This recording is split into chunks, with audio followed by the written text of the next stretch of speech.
Manifesting is actually natural. It's not something that we do, it's who we are. We're always manifesting. Sometimes it's what we want, and sometimes it's not what we want.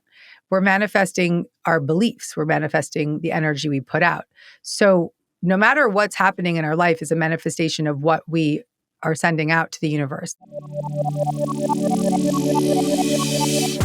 Welcome to The Lavender Lifestyle, the podcast on personal growth and lifestyle design. My name's Eileen, and I'm here to guide you to shine as your brightest self and create your dream life. We all have a light within and the power to create a life we love.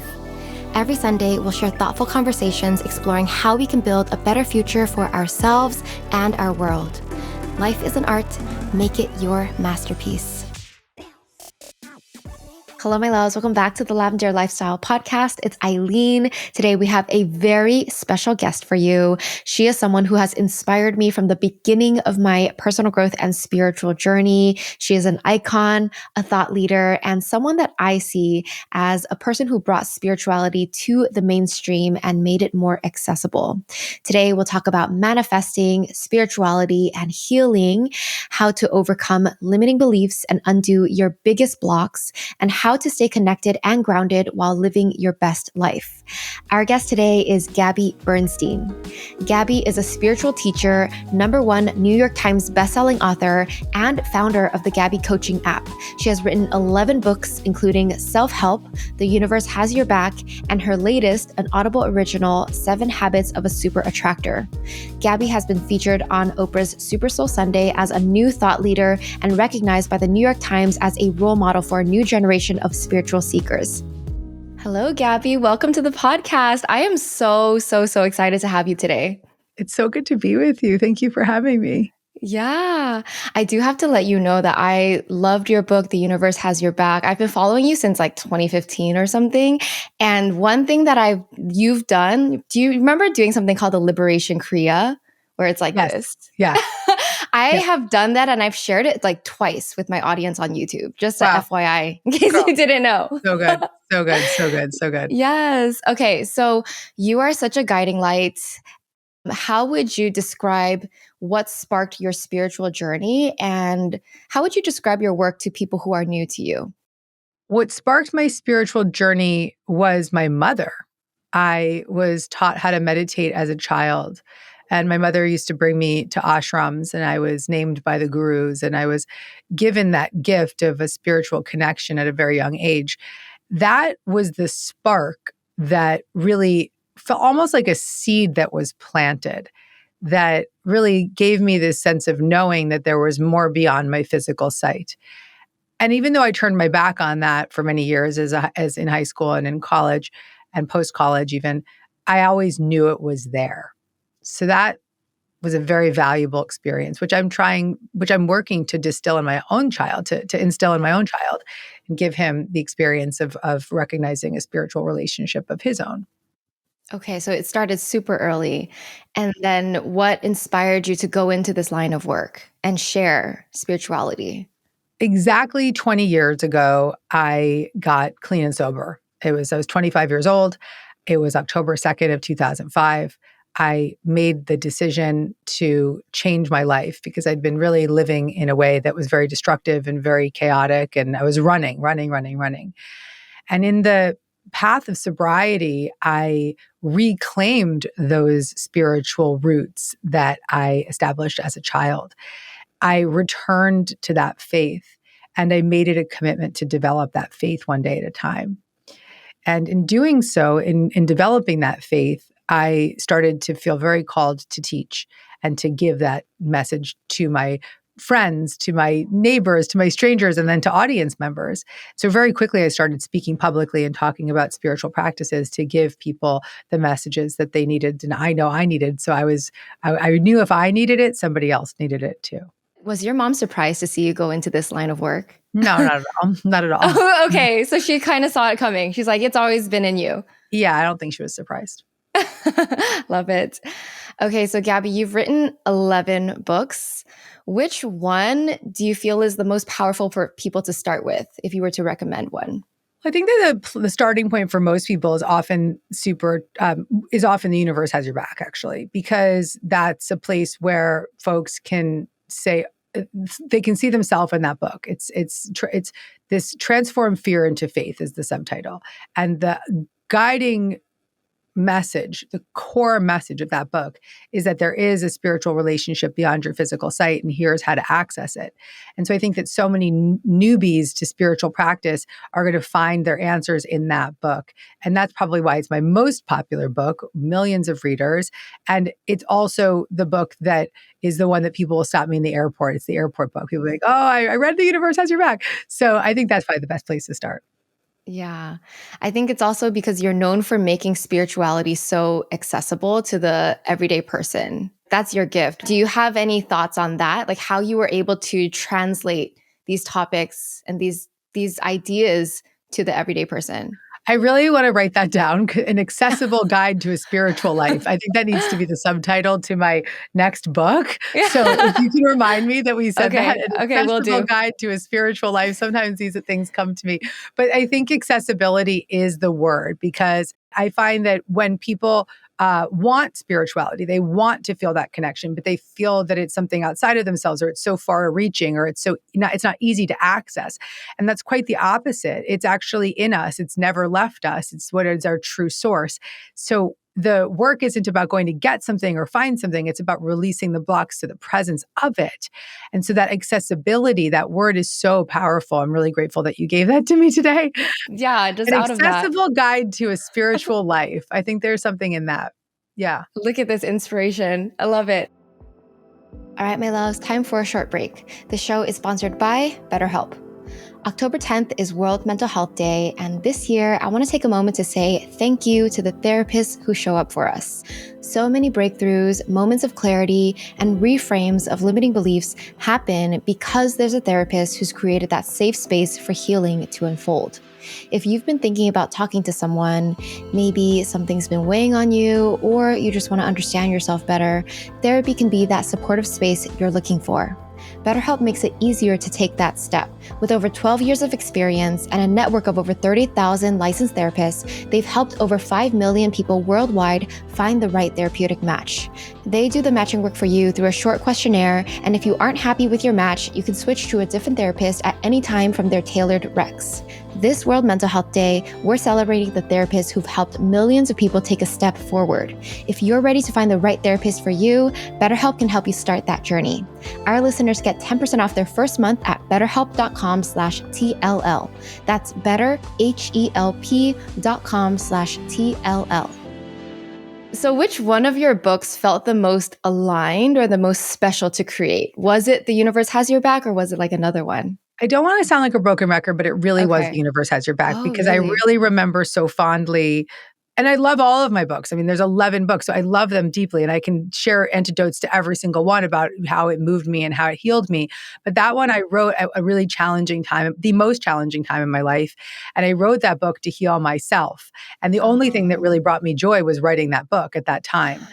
So I really have very, very fond memories of that experience. And I can even think my way back into the little whitewashed room where there was the little tiny desk and the white ceilings and the white floors, and had this sort of like chapel-like ceiling. And I just was channeling that book in that room. And I long for that feeling. And in fact, I'm working on a new book right now, a really spiritual book, and I'm recreating that feeling in the writing process. That's the biggest thing.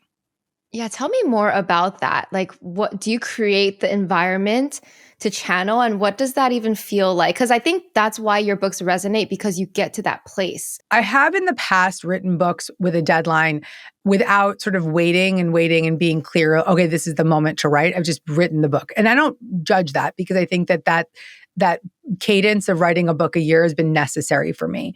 But with this next book, I've been a little bit not that much slow. You know, my last book came out in January and I'm working on this new one, but I'm not pressuring myself to get it done at a certain time. And I, in fact, would rather wait a little bit longer. And so with that freedom, I'm just letting it come to me naturally. And I'm actually only in the process of really writing the proposal at this time. And it's sort of like a spark that comes through.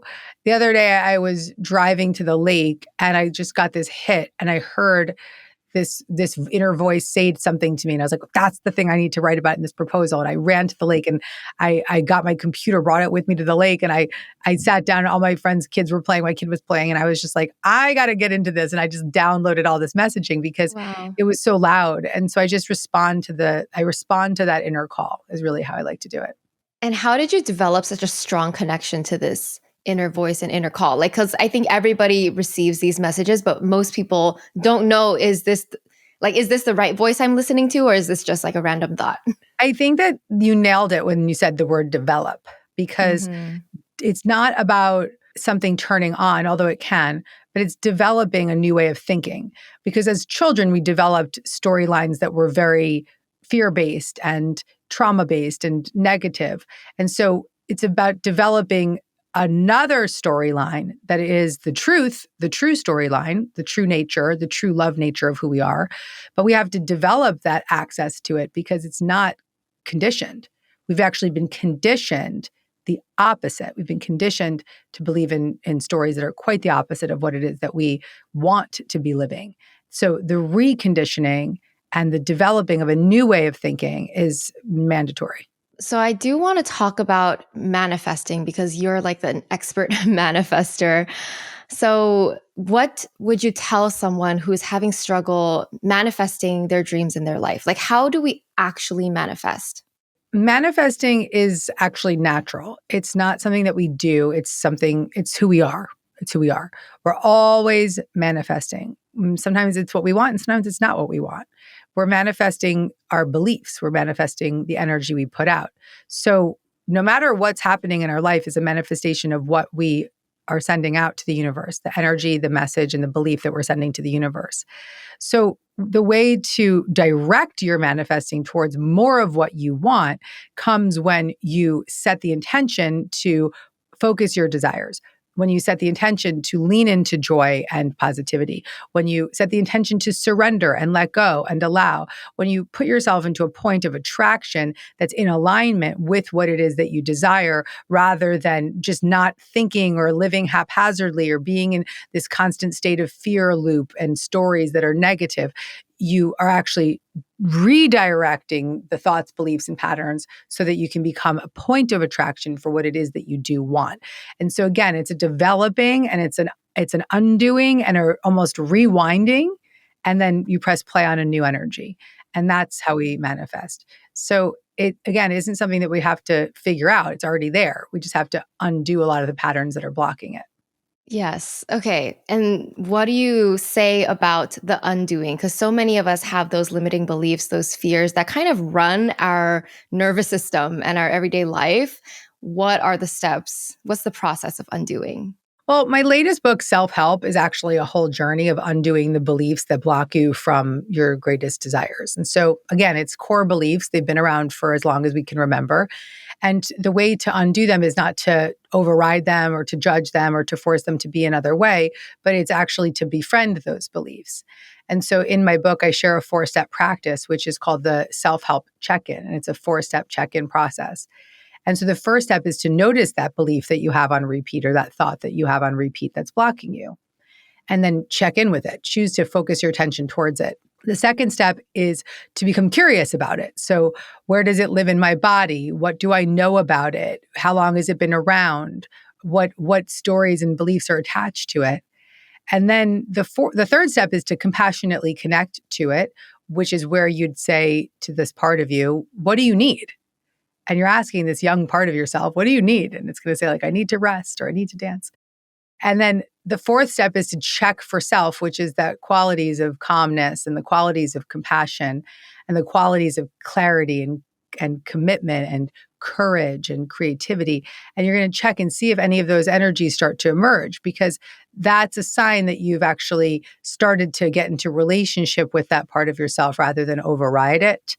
And those 4 steps are a consistent practice, hopefully once a day, 1 minute a day or more, to just check in, check in, check in instead of checking out. And that's a very profoundly powerful practice that is based on a science-backed therapy that I've democratized and translated into a self-help technique. I want to go back to those 4 steps. Can you maybe give us an example in your life of something, whether it's a belief you worked through or something that was really challenging to overcome and how those 4 steps helped you? Yeah, I mean, there's a part of me that I lived with for many years and I, still consistently work with, and it's a part of me that I would call the controller, and it's a part that is constantly trying to control the outcome of things and control how people do things and control my life. And so I've applied those 4 steps probably countless times, countless hours spent checking in with the controller.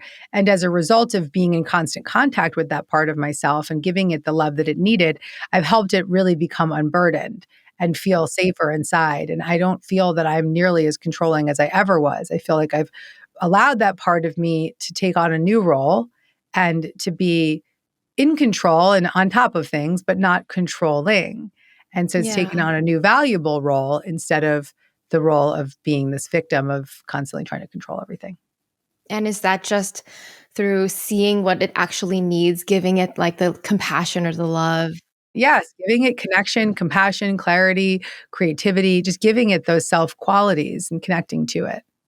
Does all of this happen in your mind, or are you actually journaling and working through it on paper? So sometimes I journal it. Sometimes I Uh-huh. do it in real time in my mind. Sometimes I talk it through with my therapist. Sometimes I'll do it with my husband. So it sort of depends. Typically, most commonly in my mind. Okay, okay. So let's rewind and tell us, like, define what is this system that you talked about and why is it so powerful? Because I think some people are they don't even have the grasp of the concept. Yeah, totally. So internal family systems therapy is a therapy based on the premise that we have a lot of young parts of us inside that need our attention, that we have a lot of protection mechanisms that have been developed as really young children. And those protection mechanisms are protecting us from feeling very uncomfortable feelings as children. So, feelings of trauma, feelings of inadequacy, not being good enough, not being lovable, fear based belief systems. And so we start to protect against them very young. And some of those Mhm. protector parts are, like I said, controlling or people pleasing or perfectionism or addiction or numbing out, and all these different patterns and behaviors and beliefs that we often judge the most are actually the parts of us that are trying to protect us the most. And so it's about recognizing these patterns, beliefs, and behaviors that we really don't like and getting into relationship with them and giving them our conscious connection, curiosity, and compassion, and so that they can settle and so they can feel seen. And so that these young inner children can actually relax and know that there's Yeah. safety inside. And when we do that, that's actually when we start to, like I said earlier, change that point of attraction and start to feel different. Yeah. What exactly happens when you help that part of you feel more loved and safe? Like it still exists, right? But is it just that it takes a step back or what? Yeah. How does that feel in you? So what you'll feel is self energy. So that self energy is calmness. You'll feel compassion towards the part. You'll feel clarity about it. You'll feel curiosity. You'll feel courage, connection, confidence. Hmm. And those C qualities kind of begin to emerge naturally. And that's what's there. That's what's left. Self is what's inside when we unburden these parts of ourselves. Mm. And I see the lines between this and your spiritual practice because I know this is like is this psychology, this Yes. therapy Yep. system? But then you're also a very spiritual person where self is self your soul? Like, how do you define this and connect this? Self is God, self is spirit, self is soul, self is Buddha nature. It's the energy and the essence of the divine. It's the energy of love. It's the energy of calm and compassion. And so self is interchangeable with the spiritual essence. That's exactly right. It's a very spiritual psychological process. Is it just basically a new way of thinking that you have to carry with you for the rest of your life? Meaning, like, this is not something that you're like, oh, I healed it once and I'm done, right? Our spiritual practice and our personal development practice is an ongoing journey, but the more we bring to it, the easier it gets. Okay, got it. Let's take another break for today's sponsor, Shopify. There's something powerful about the moment when you realize your creative vision doesn't have to stay inside your journal forever. By the way, our 2026 workbook is launching October 30th this year.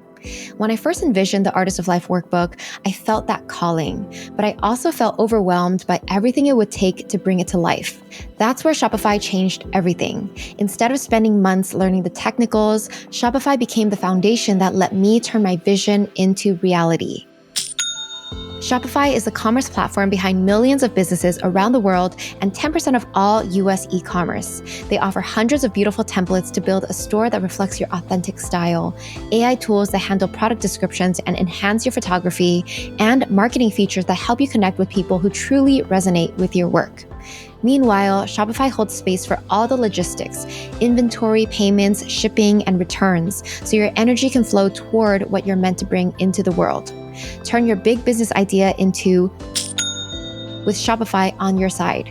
Sign up for your $1 per month trial and start selling today at shopify.com/TLL. Go to shopify.com/TLL. Again, that's shopify.com/TLL.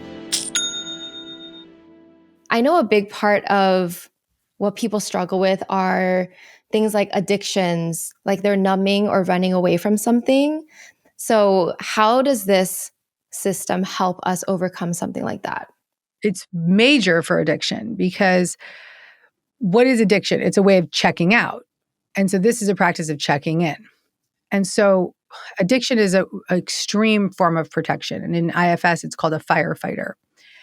And in the book, I don't really advise that we practice this practice with the addiction parts, because the very extreme addictions, because I think that's best for therapy or treatment or 12-step, and it's a place to find that safety. But it can be applied to some addictions that don't feel life-threatening to you or very extreme.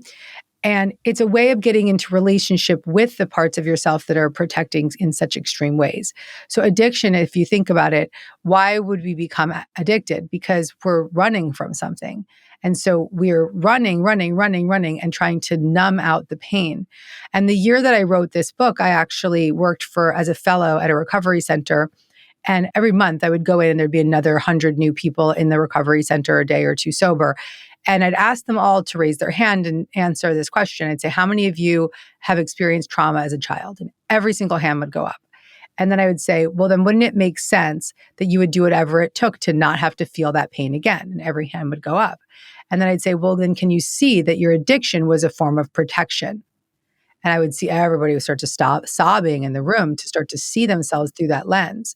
And so addiction is one of the greatest, most hardcore protectors. And it's there typically for those of us who've experienced the most extreme traumas, including myself. And so it makes sense that we would become addicted because we want to do whatever it takes to put out the flames of the fire that's burning inside. So a firefighter is the same thing as a protector, but just more extreme? Yes, there's two types of protectors. There's managers and firefighters.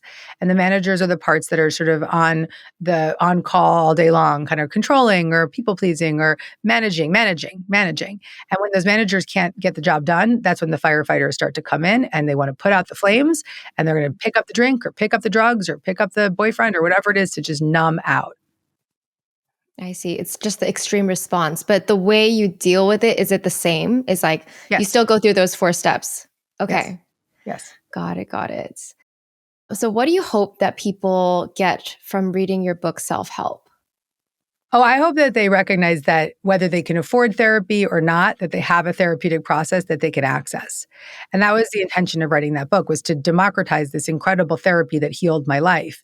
And to say to anyone, you can use the foundations of this therapy in your own life in real time, and you can do it as a self-help practice safely with the guidance of this book. And it will enhance your therapy if you're in therapy, and it will give you the taste of this therapy if you can't afford therapy or you don't want therapy or you don't have access to therapy.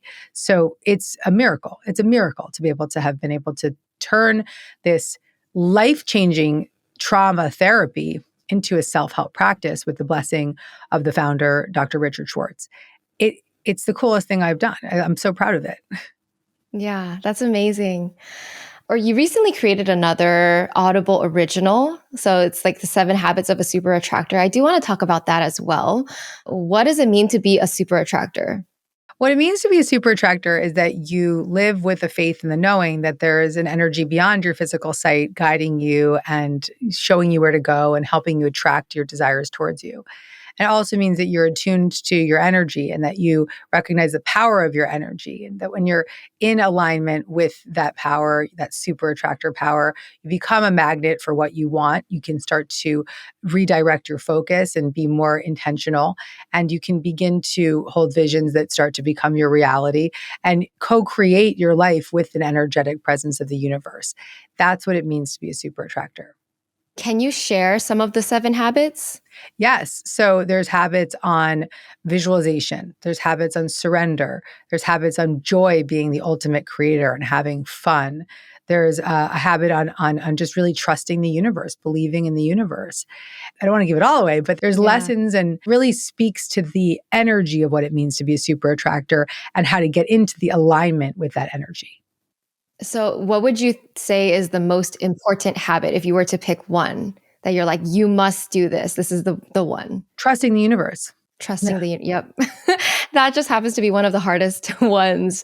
What do you have to say about people who struggle to just surrender and trust? I like to tell people that they can just give it away just for the day. So take the thing that you've been carrying and holding on to and offer it up just for the day, just for one day. Give it away just for the day.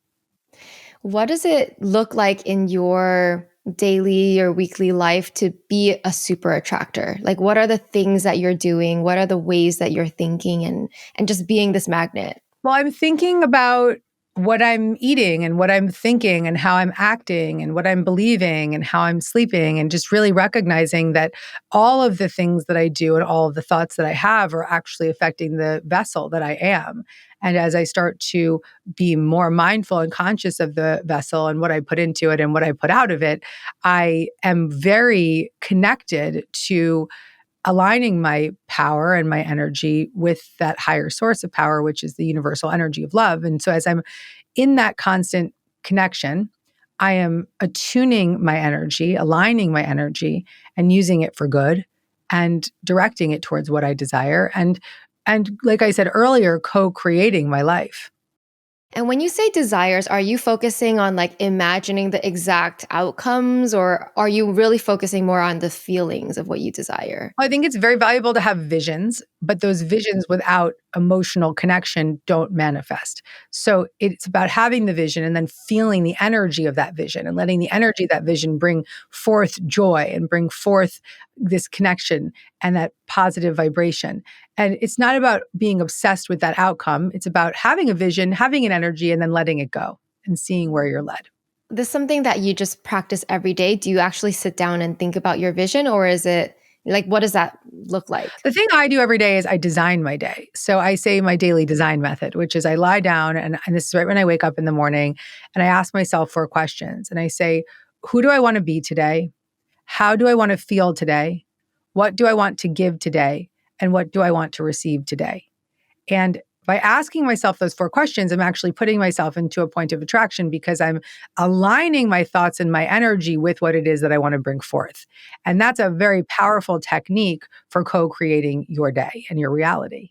How do you respond when things are not going your way? Are you still trusting, or do you ever feel like you're manifesting negative things? These days, I'm really good about looking at the obstacles as detours in the right direction and Okay. really, really living that in most situations, and seeing Yeah. something's not working out and being like, well, that's not meant for me. And then trusting if it's meant for me, it will be there. It will come to me. If it's meant for me, I can ask and it will be given. But if it's not meant for me, it's not coming. Another question, I mean, a similar question for people who are going through like a difficult period of their life. Like, how can we maintain faith during hard times? I think the way to maintain faith during hard times is to develop faith in the not so hard times.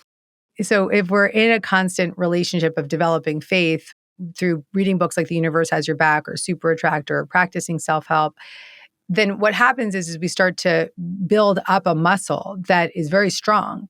And then let's say we fall, the muscles are what keep us together. It's similar to how muscles protect your bones. The muscles, you need to physically train for when moments of crisis happen, right? If you fall, if you break something, the muscles are going to protect you. And that's the same thing with the muscle of faith. If you're developing that faith muscle, it will be there for you to fall into safely. And I've lived that in my own life in many ways.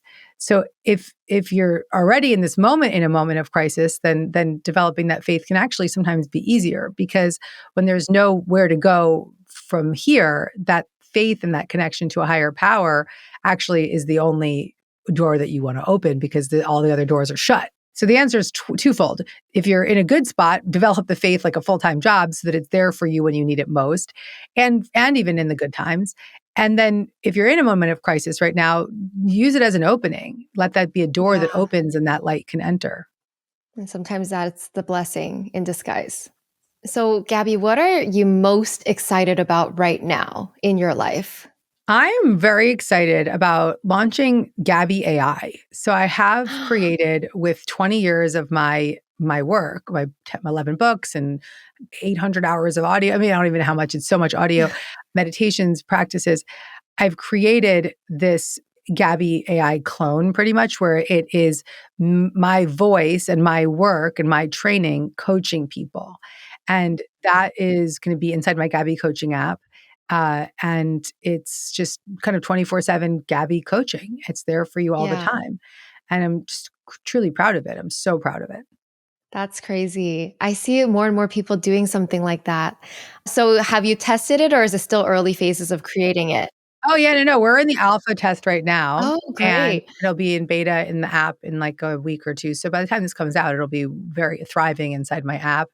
The app, you can try it for free, deargabby.com/app. And then there'll be a way to try the AI for a few questions. Just try it. And that'll all be available on my website as well, deargabby.com. Yeah. So, when you were testing it, were the responses very accurate where you're like, I would say that? Or Sometimes it was saying things better than me. I was like, really? wow, that was an excellent response. Took a while to tune it. You put a lot of energy into it, and you want to make sure that you put boundaries and bumpers around it. But I Right. mean, it's powered by my work and my messages, so I trust it. I see, I see. Because I'm curious, you've been, creating all these content and messages for so long. Do you feel like your message has changed or your teaching or Well, I think that my teachings have developed over okay. time because I've been growing as a student. So year after year and book after book, my messages have grown because I've grown, but the core message is still the same. I see. I see. I'm just curious if like you're working with your AI and you're like, that's something I would have said 10 years ago, but like not now. I haven't come across that yet. Okay, yeah. But also the things I would have said 10 years ago, I still kind of can get behind. So I think we're good. Yeah, yeah. No, that's so fun. Tell us more about your daily, weekly rituals. I know you mentioned some manifesting ones, but like what do you do to stay grounded, connected, and at peace? Well, I walk at least 8,000 steps a day, at least. I try to get to like Wow. 13,000. I Okay. exercise very actively. I cook a lot. I practice all my self-help tools. I'm constantly practicing that self-help check-in. I meditate daily. I have elevated spiritual conversations with friends. I engage in community. I'm I don't know, I just have fun with life, I think, is the biggest thing. It's just having fun, playfulness with my son. Yeah, having a lot of fun is the biggest thing. How much time would you say if you were to break down percentages of like this much of my life is spent like on my career and work, this much in family, this much in like taking care of yourself? Because you seem like a very busy person, but busy doesn't mean you're always working, right? I'm curious how you balance everything. I feel like it's like one third, one third, one third, a little bit. Okay. Yeah, I feel quite Okay. balanced because I do spend a lot of time working, but I also spend a lot of time on my personal self and my well-being. And then I also spend a lot of time with my family. So I think it really is one third, one third, one third. It Wow. really is. At times it could be more work than family, which is great, but it's not typical. Yeah. I mean, it makes sense that there would be seasons where one takes more time than the other. Absolutely. Yes. But I guess for all the listeners out there, whether they're like moms or they want a career and like, women, we want it all. Yeah. So what do you say to people on how do you balance be successful while staying grounded and connected, all of that? I got really good advice when I was younger from Ariana Huffington, and she said, you can have it all, just not all at the same time." Hmm. I think that's really powerful because when we get that and we realize, well, it's not going to all happen at the same time, we're patient and we're in a season for something here and a season for something there. think that's a really important message. Is your life different when you're in book writing mode versus like the other modes? Or are you always creating and working on all your platforms? I mean, I've kind of always been always on, but I do intend to hopefully take some space to do some writing just separately for like 2 weeks or a week or, here and there, just find that space. But my life is pretty consistently always on in different areas, which is not my ideal situation, but it is what it is. But I Yeah. can carve out space. So when I was writing The 7 Habits of a Super Attractor, I took a 4-day weekend and went to my friend's retreat center in Topanga, and I just ate really yogi food and did a lot of yoga and ice baths and wrote there. That was actually That's the first time I nice. ever actually went away to go write, and it was amazing. It was so fabulous to be able to do that, and I finished the book Yeah. there. Yeah, In 4 days? finished it. Yeah, in 4 days. Oh my God, that's amazing. Okay, so out of everything that you've experienced in your life, like what is the one practice that you highly recommend to everybody to really commit to if they want to make a big change? If you want to change your life, practice the self-help check-in, the 4 steps I gave you. Okay. That's it. That's the number one thing. Wow. Gabby, if you were to go back to your 25-year-old self, what would you tell her? Like if you had the opportunity for like a real sit-down conversation. Oh my God, I would look at her and I'd be like, everything is going to be amazing. You're amazing. You're a rock star. You're going to be such a powerful force in the world. I love you. I'm so proud of you. That's what I would say to my 25-year-old self. I love it. And which brings me to another question. I'm curious, what's your confidence journey? Like, have you always been a confident type of person? When you started this career, did you know you were going to be a superstar? Or I guess, what did that path look like in the beginning? My path to confidence has really been an undoing. It's been undoing the false pretenses I'd placed upon myself and remembering the cool person I am inside. And the more I have reclaimed my authentic truth, the more confident I am. Yeah. Yeah, that makes sense. I think with age, you're just letting more go and then you just reveal your true self. Definitely. Any other tips for people out there who are just building their career and learning to be their most authentic self? I mean, really just practice being yourself as much as possible. So the person you are when you're with your best friends, the person you are when you're with your family, the person you are when you're just the most relaxed in your sweatpants, just chilling, that is practice being that as much as possible, because that's the person that people want to date. That's the person people want to hire. That's the person that people want to elevate. That's the person that is going to have an impact. And so practice being you. So, Gabby, what do you think about the future of your life or your legacy? Like, do you want to continue writing books? Do you like? I'm just curious. Like, what do you see for your vision right now? Just more of this, please. Right? I think I'm going to Yeah. keep going, writing books for the rest of my life, speaking as a public speaker for the rest of my life. I'm sure that there's some bigger projects on the horizon that are going to support my work and get it out there in bigger ways. And I'm not really attached to what's next. I'm just in the knowing that there's a lot more. And Wow. in some ways, feeling like I never haven't even started my career yet. I think that there's a Really? lot more coming. Yeah. From your point of view, it's like you're up there, but I love how you say that you feel like you're just starting and there's so much more for you. Yeah, a lot more. It's like the manifesting happening still. Yeah, I also feel that psychically and know Yeah, that there's so much more. I love it. That's so exciting. If you were to leave the listeners with any final piece of advice today, what would that be? To choose again, to notice that fear-based thought that you have on repeat and forgive yourself for having that thought, and to choose the next best feeling thought. Choose again. Choose again. Like you always have the power to choose which thought to believe in. You Yeah. really do. Awesome. Okay, Gabby, where can we find you online?